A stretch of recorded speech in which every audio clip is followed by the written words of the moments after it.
for this, born to write, born to speak up, born to fight, born to dream in the dead of night. The gifted bipolar writer shining so bright. Never in control, but in control of fate. Learning to navigate through love and hate. Rising above with every twist and turn. Embracing the fire as we watch it burn.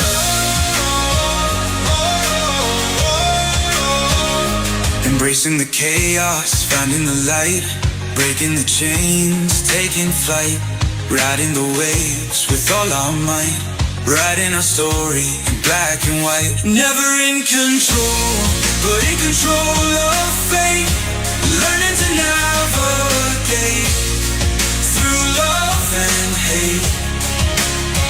Rising above with every twist and turn.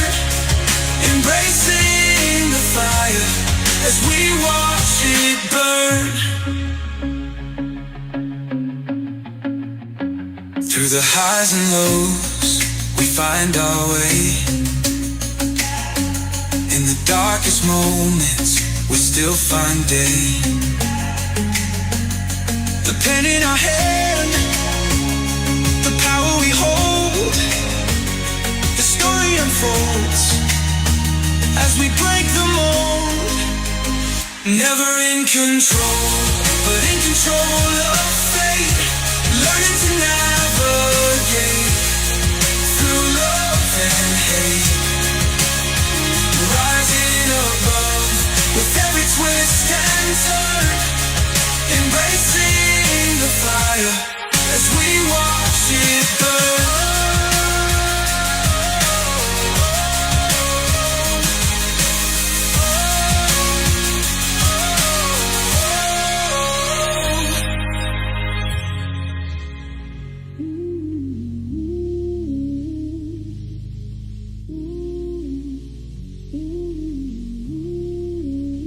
Through the highs and lows, we find our way.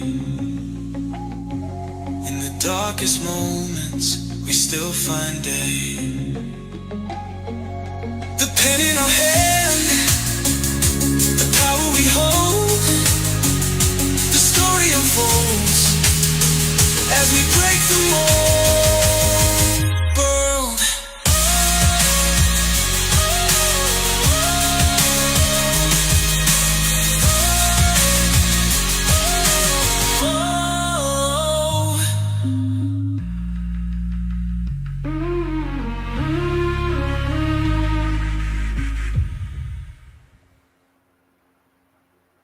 Buenas noches. Hola, mis amigos. Soy Nicolasa. I'm just kidding. Hey, everyone. It's Nick, and welcome to another episode of Never in Control. So we have an incredible show lined up tonight. A little bit different than how the Nick Never in Controls have been running, I want to say, for the last 6 months or so. If you were with me from the beginning, you would know that this show is actually a spin-off of Nick Never in Control, the audio room. LinkedIn changed everything that they were doing, and the audio rooms went away, and the live show was already up and running. However, I didn't have another show going, and then I became a publisher, and there's been a little bit of a mismatch of things. So now that we are going into, I guess, season 3, well, actually, I think this might be season 2 for me. Yeah, season 2, because I think it's Aaron season 3. Anyways, so I want to get back to, what the essence of Nick Never in Control was all about. So if you had not attended one of those audio events, I'm going to just dive in a little bit to what that was. We basically will talk about anything and everything. We would just pick a topic, and everybody was welcome to contribute. It was not a matter of alignment. It was a matter of, we want to know your thoughts. It was a place of safe haven, a place of respect. I did have one rule, which was never to say sorry. And I always just get busted up about it because I used to say sorry. I've gotten a lot better at that, not starting sentences with sorry. So the only time that I would expect to hear sorry on my stage is if you disrespect someone.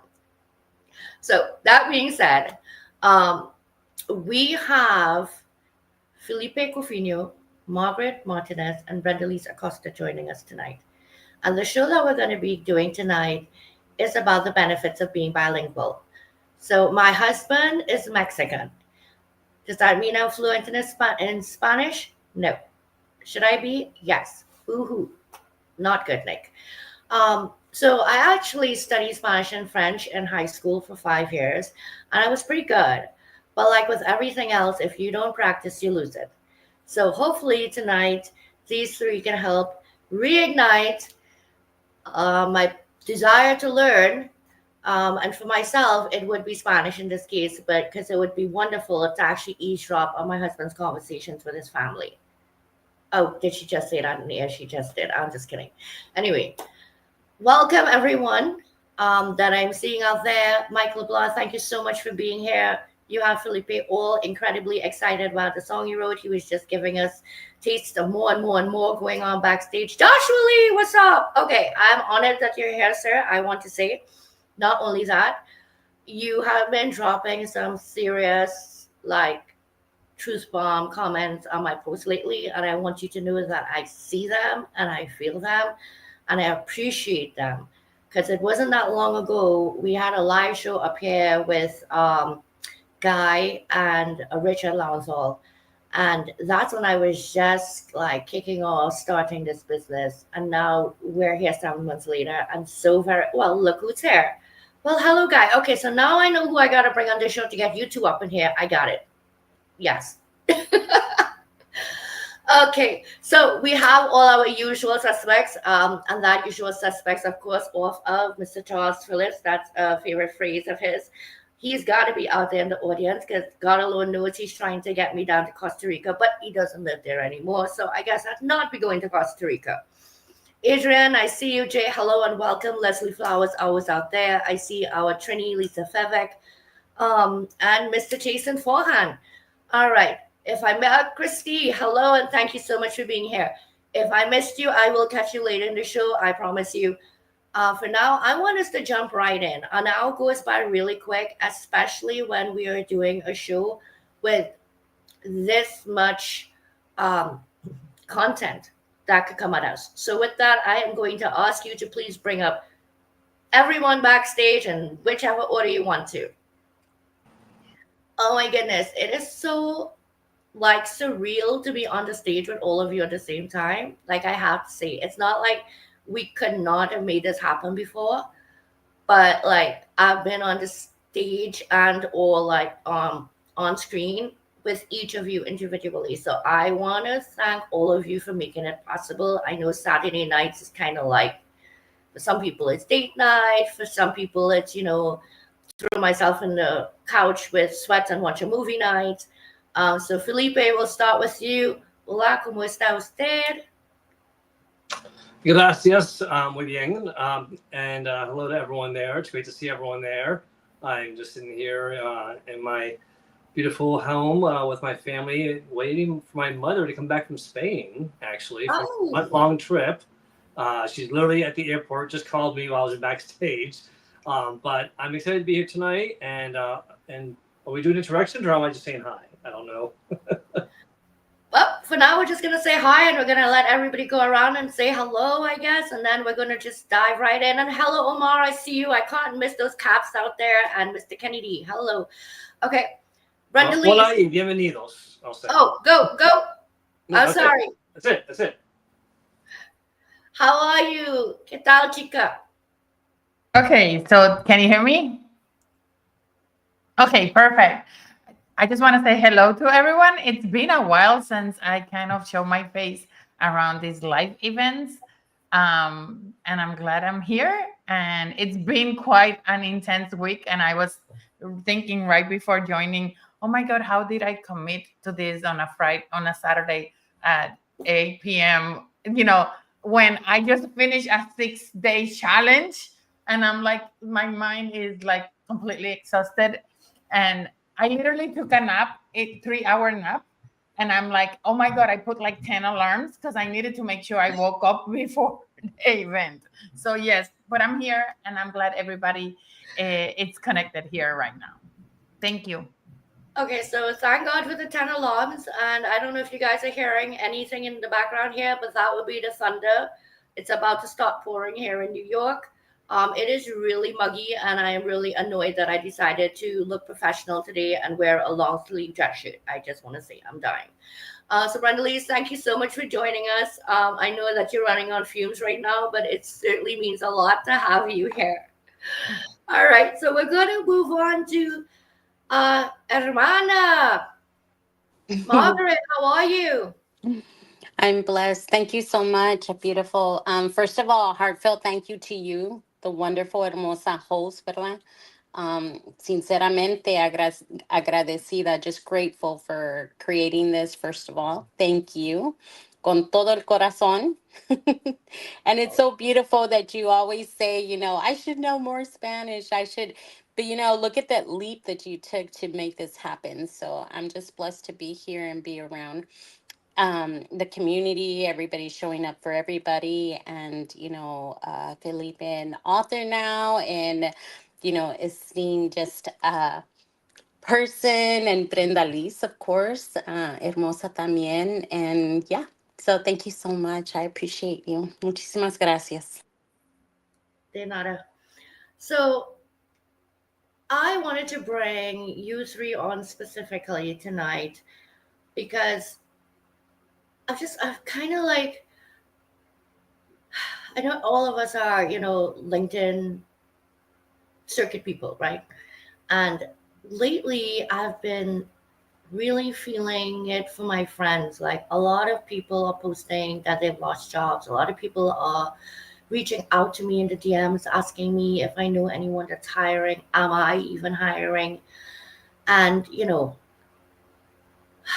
we're like just such in a climate, right? And in my mind, I'm thinking, how do we get ahead of the game? How can we get an edge?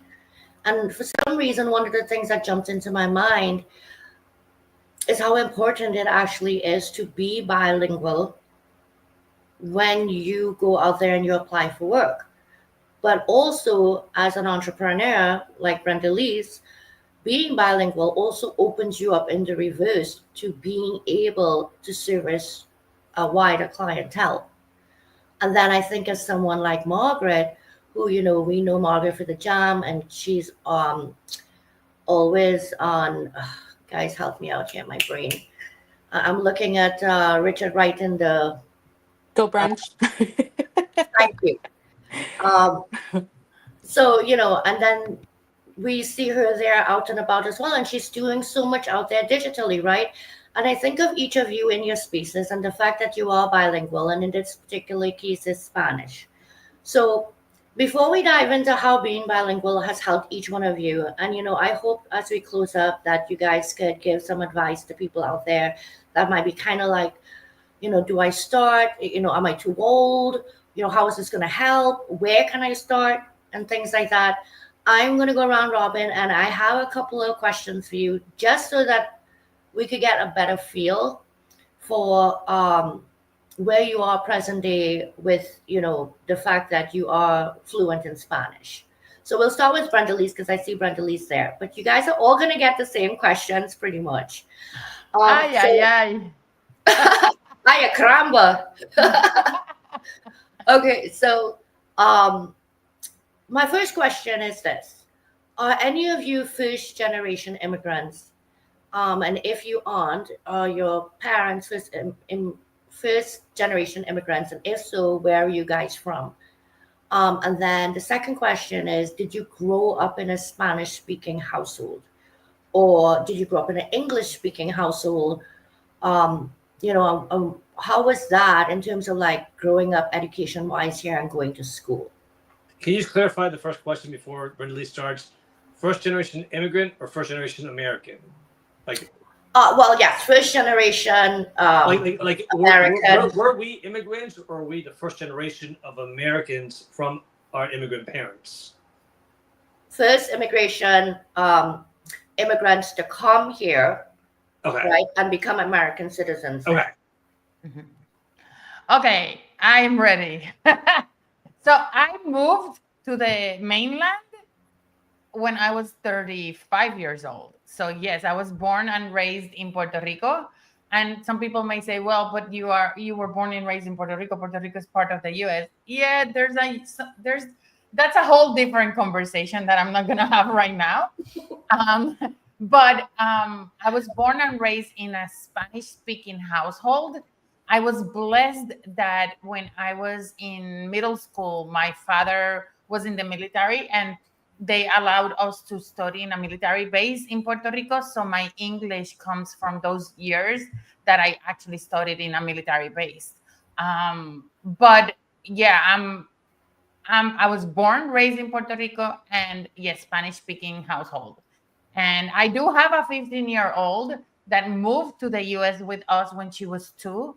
And she mainly speaks English, but we've made it our personal mission to make sure that she speaks both languages. We never taught her how to read Spanish, and she reads it perfectly. She doesn't write it, but she reads it. So that for me is good. And you just jumped ahead of one of my questions, because one of those questions was most certainly, and again, feel free to just have the conversation, right, guys? Because one of the questions was, if you are a parent, are you raising your child or your children to be bilingual as well? Because I feel that, starting it from a young age and keeping it going within the household is only going to be beneficial. Because we're going to get in a little later, because I'm going to ask you guys some really rough questions on education. Look at Felipe's face. He's like, it's Saturday night, no, Nick. Oh, Felipe, you want to go ahead and jump in there then and let us know the answers to those questions? Sure. Yes, no, yes, maybe. No, right? So the first question answer is I'm a first generation American. So meaning that my parents immigrated over here, but they immigrated over here with my oldest brother and 2 oldest sisters. Well, the second sister was in my mother's belly, so she was born like a month after they arrived. And then my next brother and then me, the youngest, were born here in the U.S. So, so I'm not first generation immigrant, but I am a first generation American. As far as the Spanish, yes, we grew up in a Spanish speaking household. My grandparents did not speak any English, all 4 of them, so I always had to speak Spanish to them. We spoke Spanish so much that I didn't realize that my father spoke English until I was 5 years old, and he took us to our first trip. We went to Europe, and our first stop was London, and all of a sudden we're in the airport, and my father's speaking, and I'm like, when did Poppy learn how to speak English? You thought I told the funniest joke in the entire world. Everyone just thought it was hysterical, but he never spoke to me in English, so I didn't know. So definitely grew up in a very strong household of speaking Spanish. The brothers and sisters, we spoke English together more, and then we speak Spanglish to my mom every once in a while, but she'd always answer in Spanish. As far as the kids, my daughter, I did very well. I spoke only Spanish to her for the first 3 years of her life. My wife spoke English. It was wonderful. My son was born, and I don't know what the hell happened. As my son just said last week, my 23-year-old son said, "You failed me, Dad. You just totally failed me." Wow, just throw the dart in the heart, And he was having fun with it, trust me. But yeah, so he has a good accent. He's doing Duolingo and trying to do more. My daughter, at a young age, I realized how well she understood it, because her and my wife went out shopping when we were in Spain the first time. My daughter was 7. My wife doesn't speak Spanish. They come back with 18 bags. I'm like, what did you all do? And my wife's like, well, all these years, I understood what everyone said. Your daughter can speak it. So I tell her what to say. She'd say it. And it worked. I'm like, amazing. So, yeah. So my daughter's got it. My son is working on it. Well, that's good. You know what? If all of you keep speaking it in the house, your son is going to be forced to learn it. And I feel you on that, because I actually tell my dad that he robbed my sister and I of the opportunity of learning to speak Cantonese, because he's speaks Cantonese Chinese, and my cousins, they know some because the aunts raised them speaking that to them. So even though we're right now on stage, you guys are all Hispanic and we're speaking about Spanish. It's funny because I'm up here, I'm an immigrant, I don't speak Chinese, but I am half Chinese. And incidentally, Chinese is the language right after Spanish. That's the second highest requirement for employment. So I was doing a little bit of research. So Margaret, what about yourself? Thank you for asking. My first language is Spanish. I did not know English. I learned that in school. I was raised with my grandparents, who immigrated from Mexico, and at that time it was like it wasn't the way it is now. So Grandpa came over here to work and make earn a good hard living building railroads, and so it was amazing opportunity. So solamente puro en español, nada de inglés, no English. And and I was made fun of a lot. I think I spoke this about this before, and I believe Felipe was there, and it was with a beautiful Ari. When she was having her Spanish um, sessions last year, and so I worked really hard to learn how to speak English, and a lot of people can't believe I can speak Spanish now, but yo sí hablo en español aquí en la casa, and here in my home I speak Spanish con mi hija, and she's actually taking Spanish one in school now, Oh, so look at that. it has helped her a lot. And a lot of people, they ask me, um, they ask me, is she bilingual? And I said, well, yeah, when she wants to be. Because, well, primarily, everyone knows the first language in America is English, right? So everybody speaks English here. Schools are taught in English. Everything, everywhere you go, everything is written in English. Blah, blah. So, mija, she speaks more English than she does Spanish, pero sí habla cuando le da la gana when she wants to.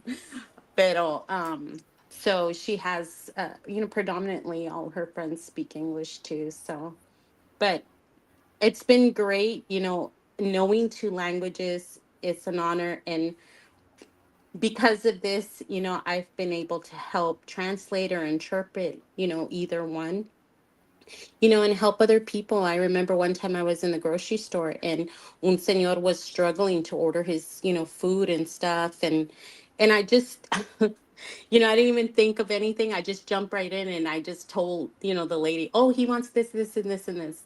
And then she goes, well, what does he want? This and or that. And I asked him. So I was going back and forth, and she goes, thank you so much, because I actually gave him what he wanted. I said, yeah. And he says, he was telling me, ay, muchísimas gracias. For the first time, I actually got what I wanted. So, the Aw. language barrier is a struggle, right? But when you've got it and you know it, wow, what gratitude. So I'm grateful that I know two languages. Thank you. I Oh, want thank to you say so much. something funny, Nick, if I can add. Um, with my daughter specifically, it's a battle. Like, we have to sometimes force her to talk in Spanish. We're like, okay, you have to practice, you have to talk in Spanish. But if we go out and there's people speaking English and she wants to say something to me or she wants to have a conversation, she switches to Spanish. Mama, español, solo Uh-huh. español. And I'm like, girl, you in the house, you fight it, and then we go outside and you don't want anybody to know what you're saying. And she just switches Spanish only. Español, mama, español. I am Yeah. laughing because I think Sarah put up a comment that, if you speak two languages, then you could gossip about somebody else in the other language and they wouldn't understand. And, I was seeing some funny comments out there as well. And, yes, it does keep the mood light.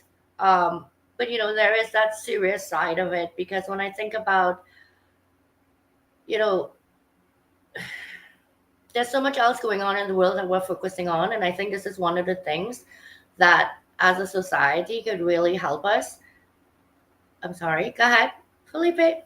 Listen, guys, jump in. Sorry. Omar just jump. Sorry. So I always talk about my Cuban heritage from my parents. All four of my grandparents are from Spain. So that's why people always hear me talk about both, because I don't have any memories from Cuba. So I mean, all my memories are when I went and grew up. I went to Spain. We didn't go to Cuba. So that's why I talk about both. I was just answering that. Sorry. It's okay. And what I'm loving flying through these comments here is that so many people, and you guys are really like surprising me, and I'm really glad for that. I'm seeing so many people in the audience saying that they actually do speak a second language. Okay, I'm seeing, I believe it was German, and I think, well, executive remote producer there, you could throw them up. This one dreams in 3 languages, I can't. But go ahead. Can I show one more stat, Nick, about speaking 2 languages or more? There's a stat and a study out there. You can Google it and see all the research they've done, that people that speak 2 languages or more have reduced their chances of Alzheimer's or dementia by a significant percent. And I say like more than 20 or 30%. It's significant. And so, and it really is something that it goes back to just making sure you use your brain. And if you're translating and using 2 different languages, you're using more of your brain than probably the average person that's only speaking 1 language. That's incredible. But I can see that because it just keeps you like this, right? So I just don't mind if you guys are hearing pages turning, because you know what, this is real life. So I looked at some statistics, and I was thinking, like, from 2010 to 2015, employers posted 3 times the number of jobs that they did asking for people that are bilingual. So when we think of where we are now, how much further is that? And especially with the unemployment rate where it is, there's so much competition out there to get work right now. And it's never been, I want to say, easier to learn, but at the same time, you know, it is difficult, because even though I speak some Spanish, I don't have the accent.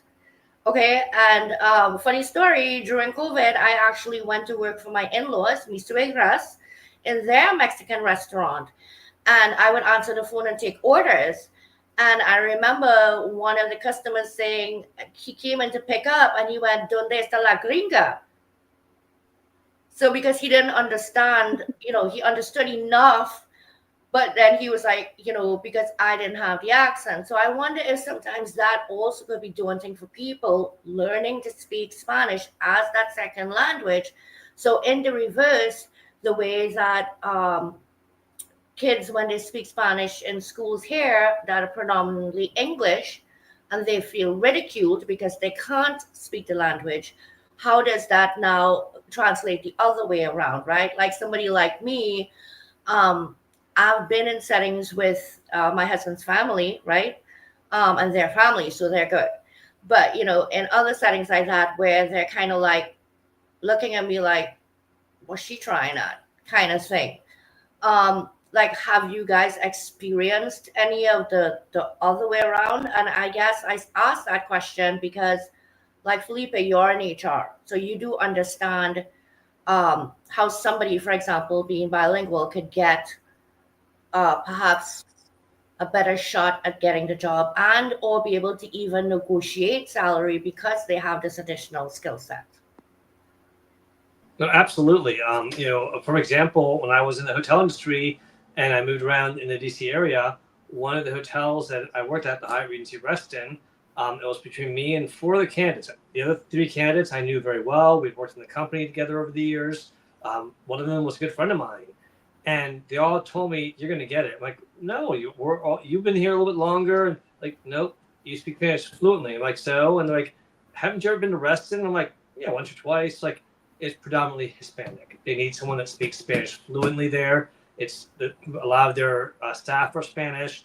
They need that as a skill. They're like, that is just as important as if you had a degree right now. So that's the thing, is that when people need it in the business because it's a clientele, their employees, it definitely can help you get that job. And it's and right now, the company I'm at, French is the language they need. When you speak French, you are an added asset because of that. Yes.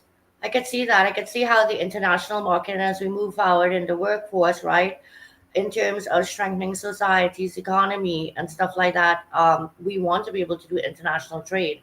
And I think really and truly the largest percentage of workforce out there is in the customer service industry in one way or the other, right? Even with AI and everything else happening, at the end of the day, customer service still stands as number one. So, Brenda Lees, how has Spanish helped you in terms of being an entrepreneur? So, I'm sure that you have clients that speak Spanish and that come to you because you can, speak to them in their native tongue as a embodiments and energetics coach. So it's funny that because as you were talking, I was thinking that it allows me to touch more people. I have been really focused in terms of my social media, always in the English front face. So that it doesn't necessarily open. However, when I look at the profiles of my clients, 50% of my clients are Spanish speaking women. And actually it's really good, like the energy of us, it's very powerful because our sessions are Spanglish speaking. We jump from English to Spanish, Spanish to English, like anything can be said. And also I think they appreciate the fact that a lot of their struggles have been my own personal struggles, having come into the US at a certain point in time. So yeah, I think it expands and gives you more opportunities for sure. I mean, I can dip into both markets very easily if I wanted to. I don't do it right now. Doesn't mean I won't do it later on. I mainly market in English, but it's the Spanish part. It's coming.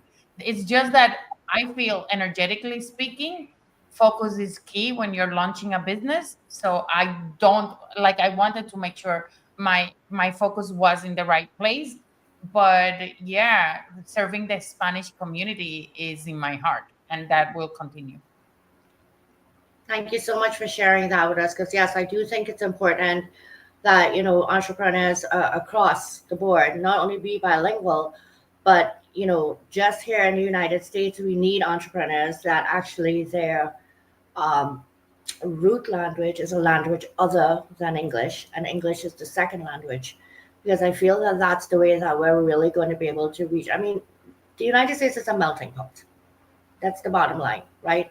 There are so many people here, and my concern sometimes is that people that don't fall into the English and then Spanish being the second, right, or some of the more well-known languages, they don't get support, right? They can't get access to resources because they simply don't understand, what's going on.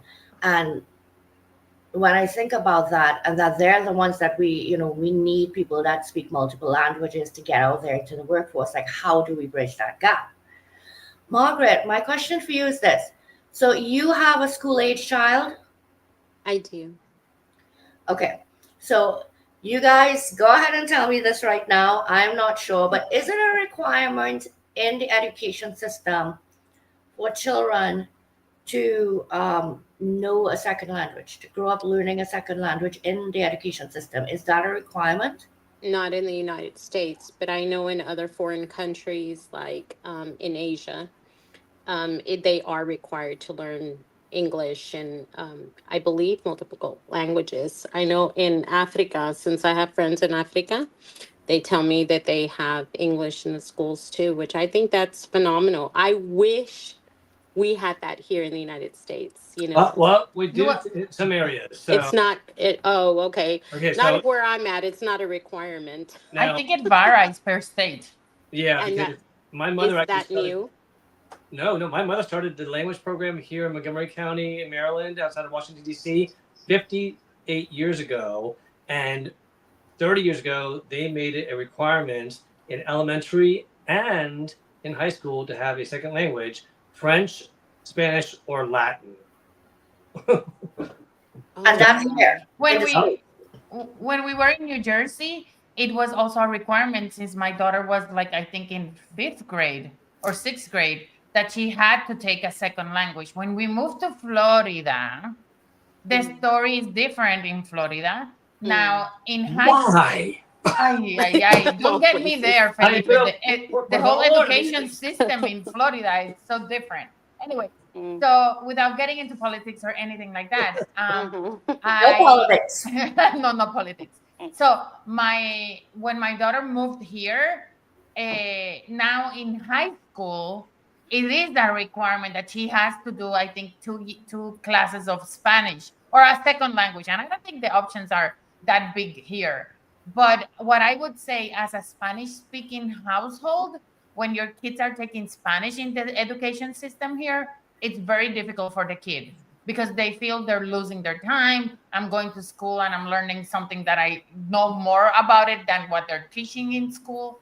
So yeah, we kind of had our own challenges when Maya took Spanish in New Jersey. Yeah, yeah, because my she knew more than the teacher. that got shut down really fast for me. I couldn't complain about it for two reasons. One, it's no secret that I always say grammar and spelling are my strengths. I do not in English. Well, guess what? Same in Spanish. So I needed that, just like you needed English class. We all took English class every year, didn't we? It was for grammar, spelling, literature. Same for Spanish. Is what I needed. However, for the first 8 years of my education, first grade through eighth grade, guess who my Spanish teacher was? Your mom. Yep, she was the Spanish teacher at the school. So when I got in trouble, I didn't get sent to the principal. I get sent to my mother. My mother would then say, "Oh, I'm sending you to the principal, and this is going to be your punishment here at school." Then I get home, and it's like, "Oh, here's your punishment. You already punished me. No, that was your teacher. Now I'm your mother." It was like, that's not fair. So the point is that I had to take it, but honestly, it helped my game. It helped my like when I had to read Shakespeare in Spanish in high school. Okay, you thought it was hard in English? It's almost impossible in Spanish. So, I just want to thank you guys for coming here and having this conversation. I know it's like a very open-ended conversation that's going on, and we're all over the place. And I'm quite okay with that because this is Nick Nevin Control, and it was about opening up the conversation about being bilingual. Like I said, not necessarily Spanish, but is it a benefit? Are we running in as a society to problems where perhaps we need to be thinking about ensuring that the next generations coming are equipped to be able to move in the ever-changing world that's going on right now and being able to speak multiple languages. So as the fact that you guys on stage are all parents, I think that really lends to the conversation here, and I want to thank you for that. So I see a lot of people in the audience sharing comments, so I want to ask you your thoughts too. If across the nation it were made a requirement that everyone in the education system, kids, had to learn a second language, right? How do you think that would swing? Like seriously, like how would the population as a whole respond? Would they In the start to say like, US? In the yeah, US? yeah, like you say, would they start to say it's a waste of time for those who already know? Would they? And I know, like Felipe's face is like, is she serious? Yes, I'm asking this question very seriously. I think there will be a lot of resistance, in my opinion. I think there will be a division in terms of perspective, the same way that there's divisions in politics, right? I think there will be a very distinct division. I think there is, having lived now in the area that I live for 2 years, where there's not that many Spanish speaking people in this area in Florida. I could see how a lot of the people around me would have a difficulty with that. I wouldn't say necessarily Spanish, but a second language. No, it doesn't have to be Spanish, but like, however, I do know that there is an increase of people from other cultures moving to this area. So there is a natural increase in people speaking more than one language in this area. But I do think that it would be very controversial, and we would never hear the end of it. Thanks for sharing that. Margaret, I think you wanted to say something. I did. Thank you so much. I actually think the opposite, and probably because I've been called an optimist, but I actually believe that that would create and bring people together and appreciate each other's culture and add diversity, especially, to a community. And, we have an understanding, like, for instance, for example, we go eat in different restaurants from different cultures, right? I love Asian food. I love Thai. I love all of that. That is like one of my favorites. And I love learning about the culture. If I could learn that language, whew, come on, let's go.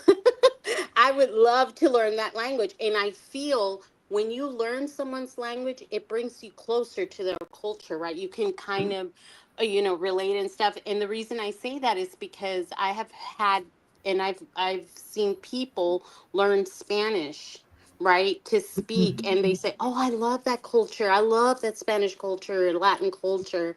And so I feel that if it was required for us to learn, I think we would, to learn another language, I think it would bring us closer in learning more about the culture. Thank you. Thank you for sharing that. Felipe, what are your thoughts? So I agree with Margaret. I think that it would work overall, only because I grew up seeing it work in an area, but it did have to be options.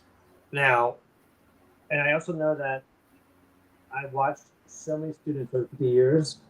I'd say at least 15% of students, if not more, I witnessed coming back, thanking my mother because now they're a doctor in Venezuela, or they are doing studies and work in Europe and Spain, or they are raising their children bilingual because they met their wife that's Hispanic, and it impacted their life in some significant way, their career, their marriage, their household, and it opened up something that they love. So I think that if you allow people to just be curious and learn about different cultures, different languages, you don't know what doors might open.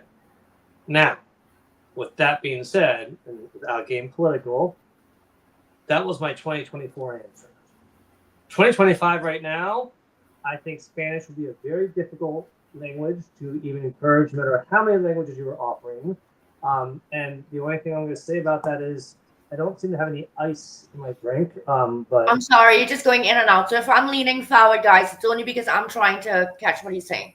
oh no, I was just saying that I don't think that there's any. And right now in 2025, speaking Spanish, being Latino or Latina, is not necessarily a good thing.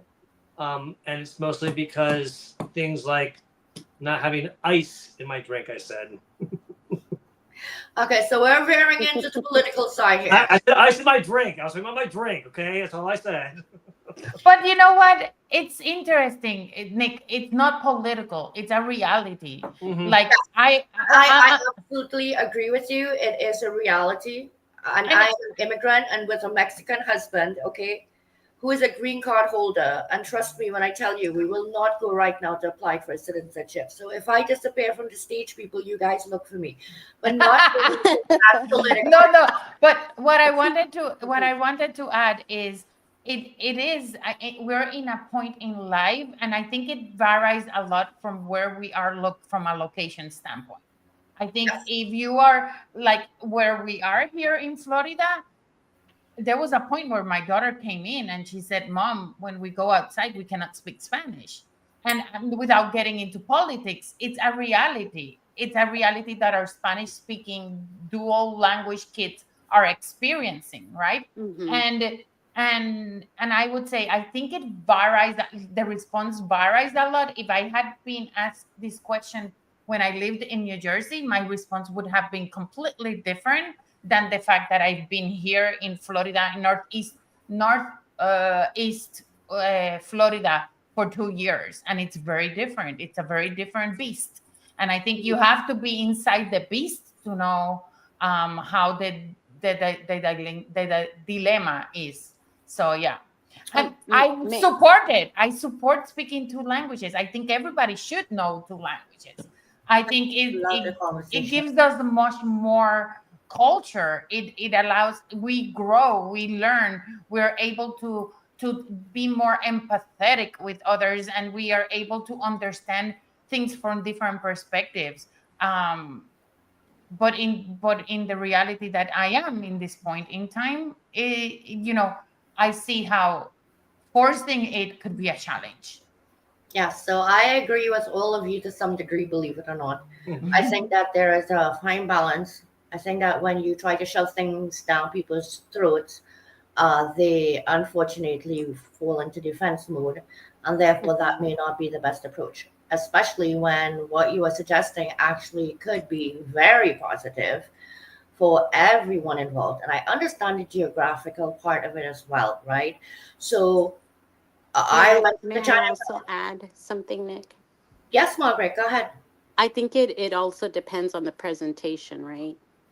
How we're presenting, Right. adding or requiring that, or adding that requirement. Especially, I think Leanne and some others had said positive things in the comments about with the littles. Adrian too. I think if you elementary school, I think it's the presentation. Like you're presenting this event right now. It's how you present it, right? So Yes. yeah, that's what I was going to add. Thank you. No problem. And I agree with that because I think William Rochelle, I believe it was, shared some very good comments as well. And I think, yes, as with everything else, it's how it's presented, right? Trying to keep the political landscape out of it right now and people's safety in general will be difficult. And this is not being Spanish, just immigrants in general. So that being said, you know, I just think about the future generations and what it could mean for them to be able to be bilingual. Yes, I understand the geographical concerns. So therefore, areas that, for example, I live in New York, right? I mean, New York City, you have everything. You got Little Italy, you got Chinatown. By the way, I went to Chinatown with my husband and he said, "Oh my God, if they kidnap you, I'd never find you." That was not funny. But anyway, that being said, you know, I hope that as we move along, that the education system stops to consider not necessarily making it a requirement, but really introducing a second language, for cultural reasons, for us coming together as humanity reasons, as a nation reason. There's so many things dividing us out there right now. And I personally think that starting at the kindergarten level of saying, let's introduce at story time different children's storybooks in different languages to our 5 and 6 and 7 year olds, right? Because that is the age where they play with each other and they don't see anything. They don't see color, they don't see race, they don't see kind of hair, they don't see this, they don't see that. This is the time to get them familiarized with how do you say hello? Hola, alo, you know, how do you say goodbye? Ciao, adios, au revoir. Like this, you know what I'm saying? So, like, I guess that's where my presentation is coming from. Like, I'm thinking of my son right now at 28 and how much further he would actually be along in the company that he's currently working in if he actually did speak a second language, right? And yeah, I mean, the show has been all over the place, and I loved every single minute of it. Like, I like the fact that it's not that we're discussing anything controversial, but I think we're discussing something that's very relevant. And in the times with everything that's happening, like lots of these little conversations that are important are getting pushed to the side. I don't know how you guys feel. So, um, any thoughts on Nick's crazy show tonight? I think it's a great job. He's like, they're in headlights. All right, so But go ahead. no, Margaret, I thought I was going to say something. Go ahead, Oh Margaret. no, I was chuckling. Sorry, Oh. I was waiting for you to hear what you had to say, Felipe, first. No, I just wanted to say that you've done a great job as always, being a gracious host, Nick.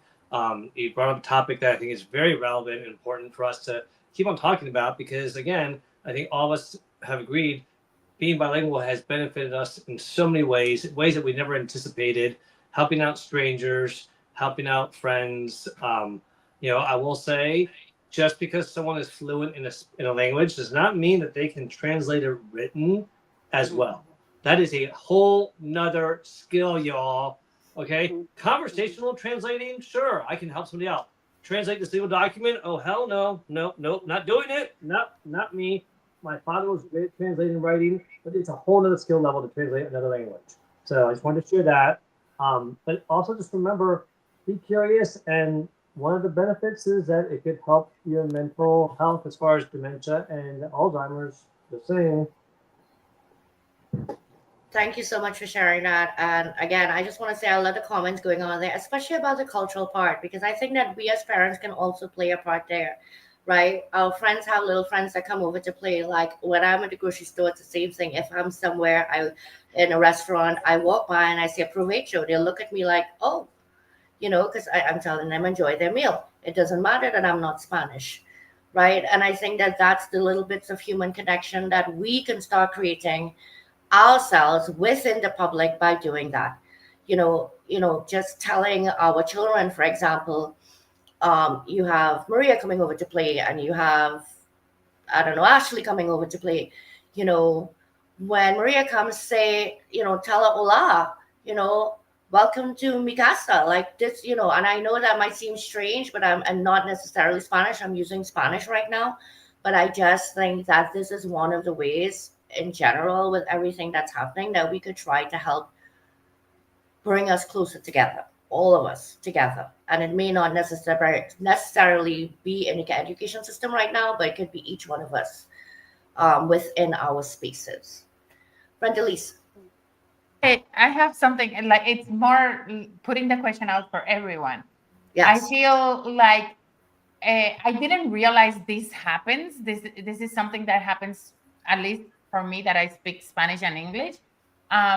But you think in the language that you're speaking, and sometimes, like I don't like.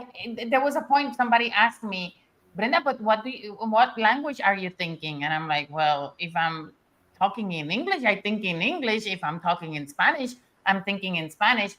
What made it harder was when we moved to the US, to the mainland, I was speaking English all day long, right? So, but during the weekends, especially if I went on vacation or anything like that, it was our bubble, my husband, my daughter, and me, and it was a Spanish speaking bubble, right?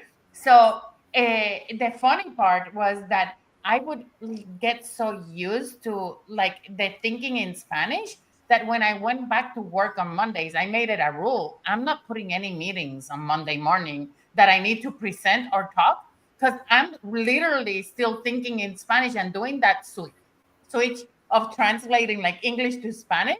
And it was hell crazy. So I would say, yes, we do think in two languages. And sometimes you get used to one language and you kind of have to force yourself to think in the other language. So, yes.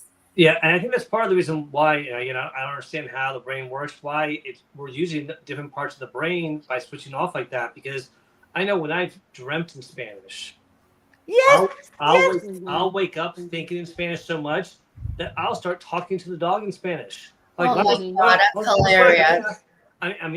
My wife will hear me all the time. Camina, vamos. And she's like, who are you talking to? Like the dog. Like, why are you talking Spanish? You never talk Spanish to the dog. Like, I don't know. I woke up dreaming it. My Margaret. dog is bilingual. My dog's bilingual because my mother feeds him treats and talks to him in Spanish, and she lives here, so that's why he's bilingual. No, it is funny you say that because Pookie was a Chihuahua, and my husband did talk to him when he was like, "Come on, we have to cut your petunias, petunias." Yeah, pezuñas. So he did speak to him in Spanish, actually. Margaret, what about you? What were your thoughts on tonight's show? Well, Uh, I think it mhm. was excellent. Thank you so much. And I love that you integrated the Spanish, and thank you for mentioning the jam because that's actually what I do with the jam. I try to hablo las dos idiomas, I'll speak both languages and I like to, and not only that, but I'll play different cultural music right on there. I'll play Hindi, I'll play just a whole bunch of different ones, even Ethiopian music and rap, but the reason I do that is because I think that that creates like the connection beyond the translation, right? And Yeah. so and thank you so much. It was funny that you called me a Go Brunch expert. I tell Richard Lowenthal, which I hope he's in the audience. I haven't seen him yet, but It was. he Yeah. okay, good. And I told him what you said, and he says he endorsed it. So I was like, thank you. But Go Brunch, You're welcome. being another community platform, and people in different languages are able to have that space, right? But it has a unique dynamic, right? Because we have those breakout rooms in English and can have another one in Spanish and stuff. So I just feel like with that language, the sense of belonging, that's what you're creating, right? And especially a tu gente, right? Are you your people? Your culture, tu cultura. When you do that, it's a sense of belonging. That's where it comes in. Whenever you introduce different types of discussions, whether it's música, comida, music, food, just any of those things, you're sharing it to belong, and that's where you feel like, hey, I do belong here. I am accepted, right? It's an acceptance. And everybody doesn't only just want to feel like they belong, but they want to feel like they're accepted for who they are. And I just celebrate diversity. A mí me encanta to that everyone is, has their own cultures, to bring to the table, because to me, la diversidad es muy importante. It's very important, diversity to me. So I feel like today's conversation was very thoughtful, and la conversación, it's just, I don't know, I me encantó. I was very grateful for it, and compartiendo con ustedes, with all of you, bringing this conversation, and my daughter listening in the other room, she gets to experience what I do, and it helps her too, to communicate, to want to be a speaker, to want to achieve, I think no, Melissa Houston was talking about, her son watching anime, and that Okay. encourages her to want to speak, Japanese, or encourages I think him to that's want to great. speak Japanese. Igualmente con mi hija, my daughters, they're influential, and by things, right? Yeah. So, and inspiration is very important. So, muchísimas gracias a ti, hermosa. I'm very grateful for you. Thank you. And can I say one last thing, Nick? Obviously, we talked about my book in the past, but one thing that you may not know is that I've translated the book that I just put out for children into Spanish. That is a business need. I just want you all to realize that I'm hitting a whole different market now of people that may want to buy that book because it's in their language. Even if they speak English, they might prefer to read it in Spanish to their children because they want to teach them Spanish. So there's so many business benefits to being bilingual that you just don't have an idea what it could bring. Absolutely. All right. So I want to thank all of you for coming tonight. We just have a couple minutes left. I appreciate you guys just, um, being willing to come up here and just be all over the place with me. These are the moments that I really, really enjoy, because these are the moments that I just get to be myself, not Nick the publisher, not Nick the mental health advocate, not Nick, just me. And honestly, this is the way my brain is most of the time. I just, like everybody else, have to focus in on what I want to do. And I really appreciate the feedback. I know it's really weird that I'm asking for feedback from my guests live, but I think that that's okay. And I also want to hear from the audience, not just a matter of feedback, because I could see your comments. I want to know what you want to talk about on Nick Nev in Control, because that's what Nick Nev in Control is. Speak about whatever the hell we want to speak about. So if the next show you want to talk about French, we can talk about French. I don't care. If the next show we want to talk about, are you kidding me? Why it is that, I'm sorry, Felipe, men are going around going, well, I don't understand these women posting these pictures with no makeup and feeling so empowered. Well, guys, listen, you never had to walk around with makeup. I'm just saying, right? So, but, I'm just throwing it I out. don't know. Maybe I do have makeup on. I'm putting it out there because Nick Never in Control is about taking back control in some ways by letting it to hell go, right? And letting it go simply means we're going to talk about it. Why? Because we can. It's just as simple as that. And everybody can talk about it. Just talk about it. and have an opinion and be who we are and still share a space. And that, I think, is what we all need to show as leaders. I look at all three of you as leaders on this platform. People look up to you. People now understand where your heritage comes from, and they understand that the people that they see on the stage in front of them today and the things that they're accomplishing would not be so as meaningful if you did not have your heritage coming with you. And that is what I really hoped to highlight on the show tonight. And I want to thank you for that, because anybody and everybody that comes on this show in the future, no matter what we talk about, where we come from is a part of who we are. And that needs to be celebrated. So thank you. Amen. Nick, and I think it's important that this type of rooms happen. This type of space is available, because I think talking about these topics is important, especially in a world that is changing so fast. Absolutely. I think giving in a world that relies so much on the system, on AI and all of this other stuff, having human conversations where we're not just getting the output from a computer system, but we're talking and we're thinking and we're expressing what we feel. I think creating that space is super important, and I think you have nailed it. We shall do it again for sure.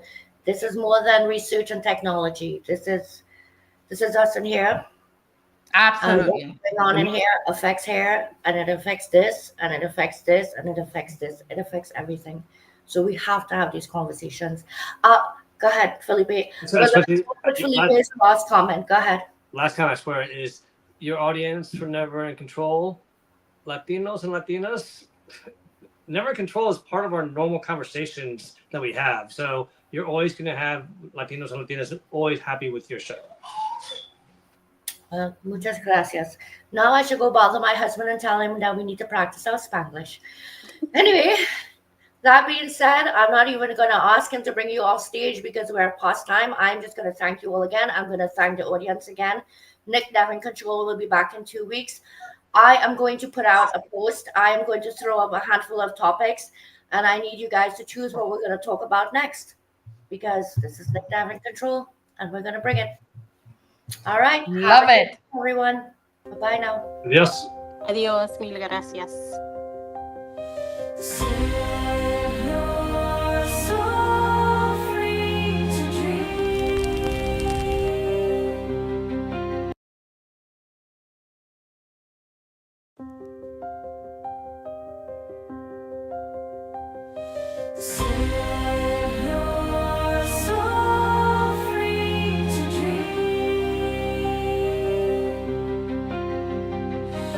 Free your mind and open your heart.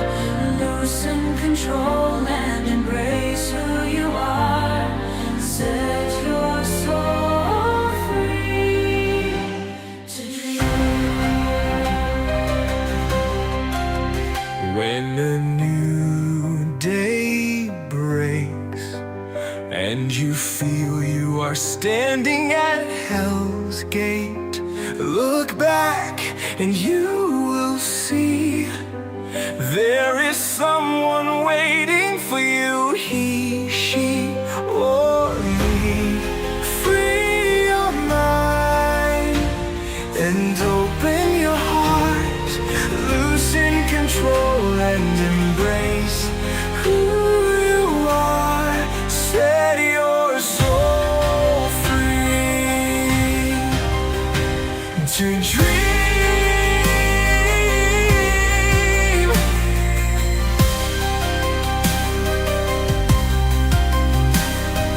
Free your mind and open your heart. Loosen control and embrace who you are. Set your soul free to dream.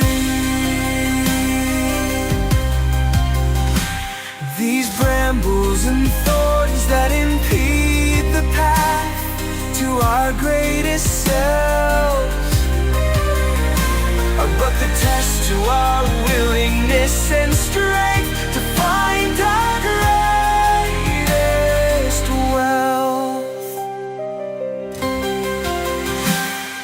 Free your mind and open your heart.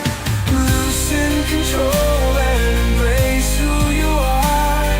Set your soul free to dream. Come dream with me.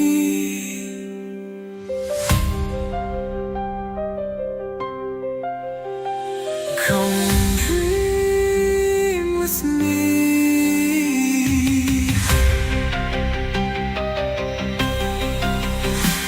Come dream with me.